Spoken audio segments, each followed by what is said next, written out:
بسم اللہ الرحمن الرحیم. میں اس طرح باقی دوستوں نے صاحب نے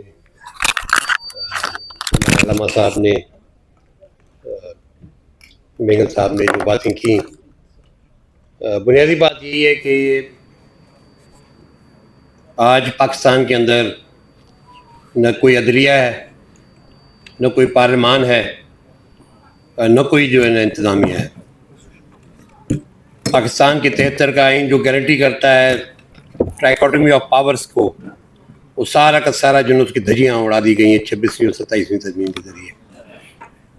آج کا یہ کوئی نیا واقعہ نہیں ہے. آج سے کل ہی اگر آپ تھوڑا سا دیکھیں تو یقیناً اس کو کنڈیم کیا جائے گا. جو بھی عمران خان صاحب اور ان کی بیگم صاحبہ کو جو آج سزا ہوئی ہے، وہ ہر قسم کی کنڈمنیشن اس کی ہونی چاہیے.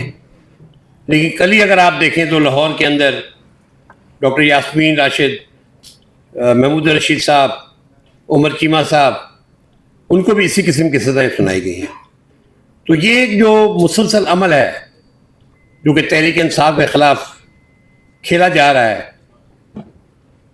پاکستان کی انتظامیہ اور پاکستان کی ریاست کے اسٹیبلشمنٹ کے ان کی طرف سے، میں سمجھتا ہوں کہ یہ آنے والے دنوں میں پاکستان کی جو ایک اکائی ہے اس کے اوپر آہستہ آہستہ جو ہے نا بڑی سیریس قسم کی جو ہے نا شکوک و شبہات پیدا ہوتے چلے جا رہے ہیں.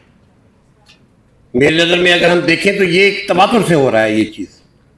میں جی ڈی اے کی طرف سے اس کی تو ضرور ہم کنڈمنیشن کرتے ہیں، لیکن جو سندھ کے اندر اس وقت ہو رہا ہے آج، بلکہ مجھے ڈر یہ تھا کہ مرزا جتوئی صاحب جو ہمارے بہت ہی سینئر سیاستدان بھی اور بڑی ایک ایسی فیملی سے تعلق رکھتے ہیں جن کے بارے میں دنیا یہ کہتی ہے کہ جی ایک بڑی ہی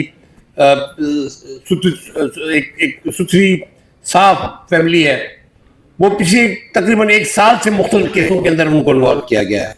آج بھی ان کی ایک ہیئرنگ تھی جس میں غالباً ان کی فیصلہ ہونا تھا. ان کی جو ایک کیس ان کا جو لاڑکانہ میں بنایا گیا ہے، تو مجھے تو ڈر یہ تھا کہ کہیں ادھر بھی اس قسم کا واقعہ نہ ہو جائے. لیکن آج پتہ لگا کہ ان کو وہاں ڈیٹ مل گئی ہے. سائیں زین شاہ یہاں بیٹھے ہوئے ہیں، اس دن سے بات ہو رہی تھی، کہہ رہے تھے کہ جی ایف آئی آر میں بہت ساری میرے خلاف ہوگی، تو ہم کیا کریں، کوئی جا کے ضمانت کرائیں یا نہ کرائیں. میں کہا جی چھوڑ دیں، ضمانت نہیں کرائیں گے، جب قید ہو جائیں گے تو پھر اٹھو جو ساری ضمانتیں ہم کرا لیں گے. تو یہ ایک تسلسل ہے. اور بلوچستان میں جو کچھ ہو رہا ہے مینگل صاحب اور ان کے ساتھیوں کے ساتھ، یا ان کے جتنے بھی باقی دوست ہیں، تو یہ ایک تواتر سے جو ہے ایک پاکستان کے اندر وہ مہم چلی ہوئی جس کے اندر ہم سمجھتے ہیں کہ پورے کے پوری جو سیاست ہے اس کو لپیٹنے کی کوشش کی جا رہی ہے. آج پاکستان کے اندر نہ کوئی سیاست ہے. آج پاکستان کے اندر کوئی آپ کسی سیاسی ورکر کو آگے بڑھنے کے دے رہے ہیں. جو کچھ پنجاب میں ہو رہا ہے، جس طرح گھروں میں گھسے ہیں یہ لوگ، خواتین کو جس طرح ان کی تذلیل کی گئی ہے، میں سمجھتا ہوں کہ یہ کنڈمنیشن ڈیزرو کرتا ہے. اور خان صاحب کے ساتھ سب سے بڑی بات ہے کہ بھائی اس کی تو ملاقات نہیں کرا رہے ہو. یہ کہاں کا کس جیل مینیول کے رول کے تحت آپ اس کی ملاقاتیں نہیں کروا رہے؟ اس کی فیملی کو آپ ملے، کیا مطلب سیاسی بیان، کیا سیاستدان سیاسی بیان نہیں دیتے؟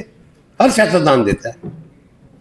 تو آپ کس طریقے سے جو یہ ساری کی ساری جو کچھ اس وقت عمل ہو رہا ہے، میں سمجھتا ہوں کہ اس پلیٹ فارم سے، نہ صرف اس پلیٹ فارم سے تحریک تحفظ آئین پاکستان کی طرف سے، بلکہ میں گرینڈ ڈیموکریٹک الائنس کی طرف سے بھی بالکل اس کو کنڈیم کرتے ہیں اور سمجھتے ہیں کہ یہ جس طریقے سے جو ہے نا آپ بلڈوز کر رہے ہیں سارے سسٹم کو، آئندہ آنے والے دنوں میں یہ ملک کے پاکستان کے اوپر اتنا بڑا وار کرنے جا رہے ہیں آپ لوگ جس سے پاکستان سنبھل نہیں سکے گا.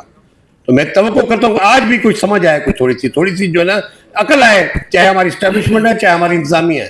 اگر وہ یہ عقل نہیں کرتی تو یہ پاکستان کو تباہی کی طرف لے کے جا رہے ہیں. بہت مہربانی، بہت شکریہ جی.